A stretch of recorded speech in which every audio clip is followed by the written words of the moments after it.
Proklamasi Kemerdekaan Indonesia pada tanggal 17 Agustus tahun 1945 merupakan puncak perjuangan panjang bangsa Indonesia melawan penjajahan selama lebih dari 3,5 abad. Namun, setelah kemerdekaan itu dikumandangkan, perjuangan belum berakhir. Belanda yang sebelumnya dikalahkan oleh Jepang tidak mau mengakui kemerdekaan Indonesia. Mereka datang kembali bersama pasukan sekutu dengan dalih melucuti tentara Jepang, padahal sebenarnya ingin menguasai kembali wilayah Indonesia. Kedatangan pasukan sekutu menimbulkan berbagai pertempuran di berbagai daerah. Selain itu, kondisi dalam negeri juga belum stabil karena terbentuknya pemerintahan yang baru. Keterbatasan alat negara serta munculnya pemberontakan dari beberapa kelompok yang tidak puas terhadap pemerintah. Semua itu membuat bangsa Indonesia harus berjuang keras mempertahankan kemerdekaannya, baik dengan kekuatan fisik maupun diplomasi politik.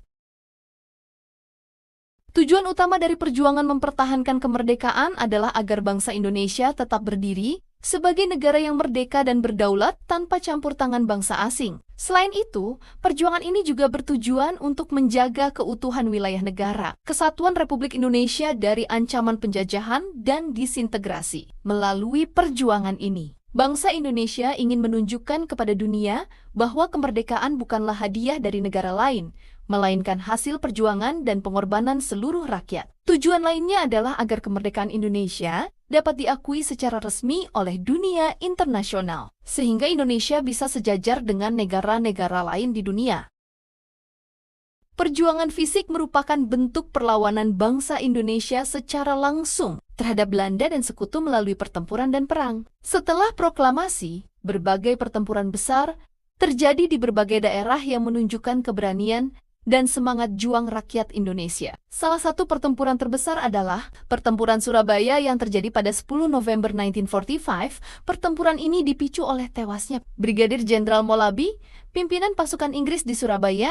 Rakyat Surabaya yang dipimpin oleh Bung Tomo melawan pasukan sekutu dengan senjata seadanya, bahkan banyak yang hanya bersenjatakan bambu runcing. Pertempuran ini menelan banyak korban jiwa, namun menjadi simbol semangat pantang menyerah rakyat Indonesia. Tanggal 10 November kemudian diperingati sebagai Hari Pahlawan. Selain itu, terjadi juga pertempuran Ambarawa di Jawa Tengah pada Desember tahun 1945.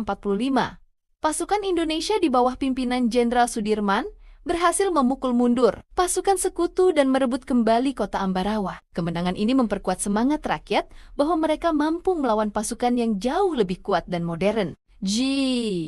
Bandung, rakyat dan tentara memilih untuk membumi hanguskan kota mereka sendiri dalam peristiwa Bandung Lautan Api pada Maret tahun 1946.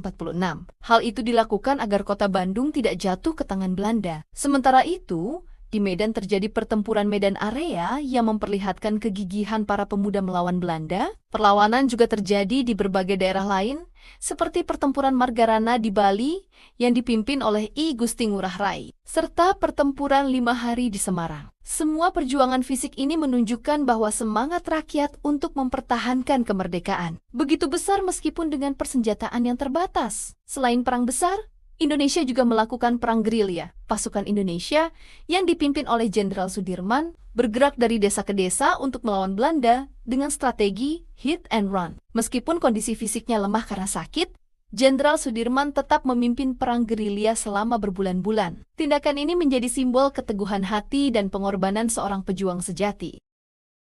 Banyak tokoh yang berperan besar dalam perjuangan mempertahankan kemerdekaan. Soekarno dan Muhammad Hatta sebagai presiden dan wakil presiden terus memperjuangkan kemerdekaan melalui jalur politik dan diplomasi. Jenderal Sudirman dikenal sebagai panglima besar yang rela berjuang meski dalam kondisi sakit parah. Sultan Syarif, Mohammed Choeng, dan Hari Agus Salim berperan dalam bidang diplomasi internasional. Selain itu, tokoh daerah juga banyak yang berjuang dengan gagah berani, seperti Bung Tomo di Surabaya, I Gusti Ngurah Rai di Bali, Teku Nyak Arif di Aceh, dan Kapten Patimura yang menjadi inspirasi semangat perjuangan di Maluku. Semua tokoh tersebut menunjukkan bahwa perjuangan mempertahankan kemerdekaan dilakukan oleh seluruh lapisan bangsa, tanpa memandang suku, agama, atau daerah.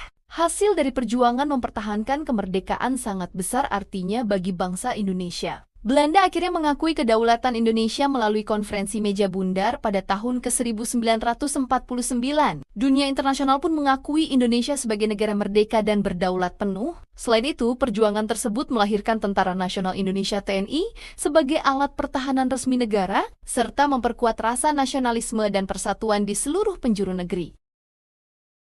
Perjuangan mempertahankan kemerdekaan Indonesia adalah bukti bahwa bangsa kita memiliki semangat juang yang luar biasa. Dari perjuangan fisik hingga diplomasi, semua dilakukan demi tegaknya kedaulatan dan kemerdekaan bangsa. Kini, tugas kita sebagai generasi penerus bukan lagi berperang, tetapi mengisi kemerdekaan dengan hal-hal positif seperti belajar sungguh-sungguh, bekerja keras, menjaga persatuan, dan berbuat baik untuk kemajuan Indonesia. Kemerdekaan bukan